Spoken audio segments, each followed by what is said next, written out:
Today on Timeless Adventures, we're headed to Natural Bridge, Virginia.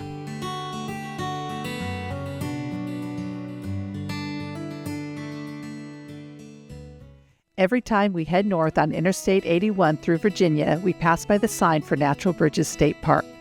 We always talk about stopping to check it out. This past April, we made it a point to stop. We exited the interstate at exit 175 and drove down the South Lee Highway for 2 miles. On the right, we came up to the Natural Bridge State Park.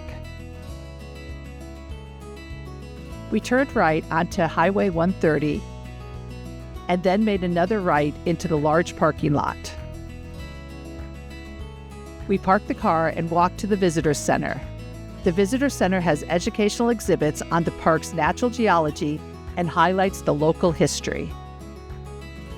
On our way to the start of the trail, we stopped and looked at the love sign. The sign reflects the interconnectedness of the local environment. Behind the sign and down below are the stairs to get to the trailhead. In total, there are 137 steps to get to the Cedar Creek Pavilion. If you're not able to walk down the stairs, an electric shuttle service is available to transport visitors to the bottom. While walking down the stairs, we enjoyed the soothing sounds of the small creek to the left while taking in the beauty around us. Once we got to the bottom, we bought our tickets at the Cedar Creek Pavilion and Trail Store.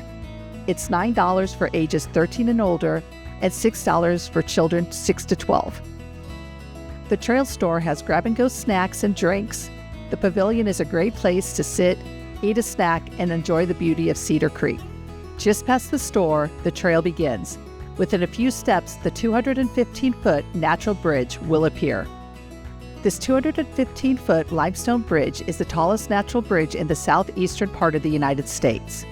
It's not considered an arch because it was carved by the flow of an active running stream rather than weathering and wind. This natural bridge was created by the flow of the Cedar Creek that previously flowed through a long underground limestone cavern. Over hundreds of thousands of years ago, much of the roof collapsed, leaving behind this spectacular masterpiece.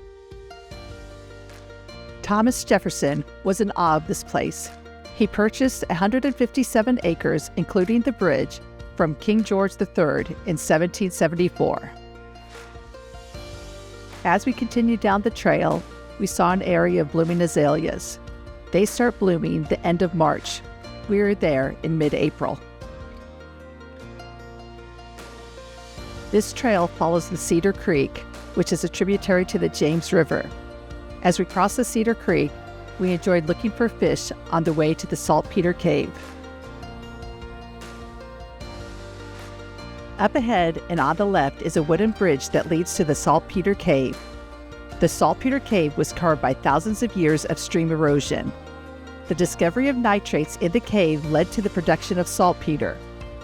Thomas Jefferson leased the cave so that miners could collect the nitrate-rich earth. The miners would then leach the nitrate-rich rock with water so that it would crystallize into potassium nitrate. This saltpeter was a major ingredient in early gunpowder, essential for the muskets used during this time. The saltpeter extracted from this site was used in the War of 1812 and the Civil War. As we were coming back across the bridge and looked into the water, we enjoyed watching a non-venomous water snake swim by. We continued walking down the trail and passed on the right an area called the Lost River, a river that was found hidden within a limestone cavern. At the end of the trail is Lace Falls. It got its name because of the gentle tumbling of water down the rock face resembled lace. This gentle waterfall stands at 50 feet and marked the end of Thomas Jefferson's property. This is a one-way trail, so after we admired the waterfall, we walked back the same way. In all, it's an easy, relaxing 2-mile round-trip hike from Cedar Creek Pavilion to Lace Falls and back. Once again, we made it back to the site of this incredible natural bridge. On both sides of the natural bridge, they have benches so that visitors can enjoy the beauty of this place. After visiting this area, I now understand why Thomas Jefferson wanted to protect and preserve this area. He described Natural Bridge as the most sublime of nature's works. We walked back to the pavilion and bought some water and a snack. It was a perfect April day.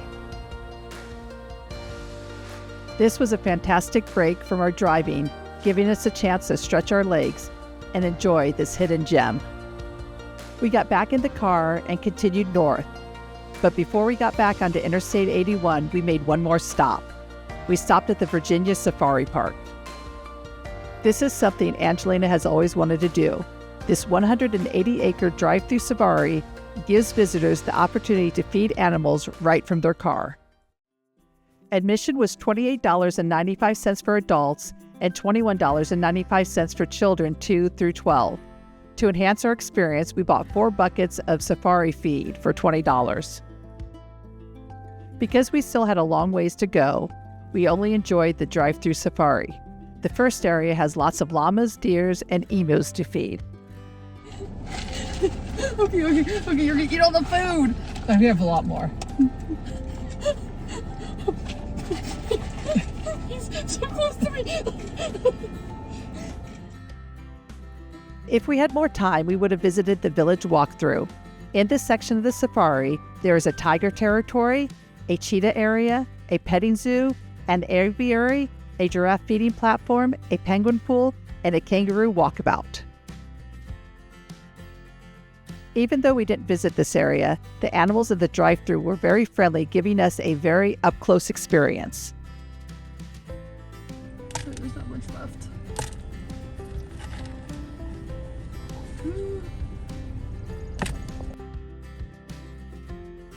This area coming up was one of Angelina's favorite parts of the safari. She was so excited to feed a fluffy cow. In this area, we also saw lots of deer and a really huge ostrich. It was quite terrifying for me to watch Angelina feed the ostrich. Please be nice.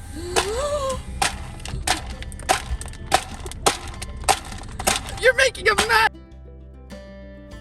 Up ahead and on the right is a yak. A yak is a large, shaggy-haired wild ox native to the Himalayas and high-altitude regions of Central Asia. This safari park is nestled in the hills of the Shenandoah Valley and is home to more than 1,200 rare and endangered animals. What makes it so nice is that they are safely able to roam free in this natural setting. The next area we came to was the buffalo area. They even have a rare white buffalo. Back when Native Americans roamed the plains, Native American tribes considered the white buffalo to be sacred and a sign of good fortune. Anytime we stopped, we had beautiful animals sticking their heads in the window, like this male axis deer. We had so much fun driving on this 3-mile gravel road. It was definitely worth the stop. We had lots of laughs and really enjoyed this animal experience. We had fun trying to identify all the animals. We learned this guy is a common eland. It's the largest antelope species in the world, and it's native to the savannas and plains of Africa. We're back to the llamas. Oh, these guys stress me out. After we crossed over the cattle grades, we were back to the starting section of the safari. Angelina thought it was so funny that the llamas stressed me out. I think it was because they had no sense of personal space. If I had my window down, they had their heads in the window looking for snacks. The one thing I have to say is that each one seems to have its own unique personality. All the llamas were very friendly and seemed to love people and love getting their picture taken. We exited the safari and headed toward the gift shop. One thing to note is they do have vacuums available. You just need quarters. We were so glad we stopped in this area. It was definitely worth it. Now off to our next adventure.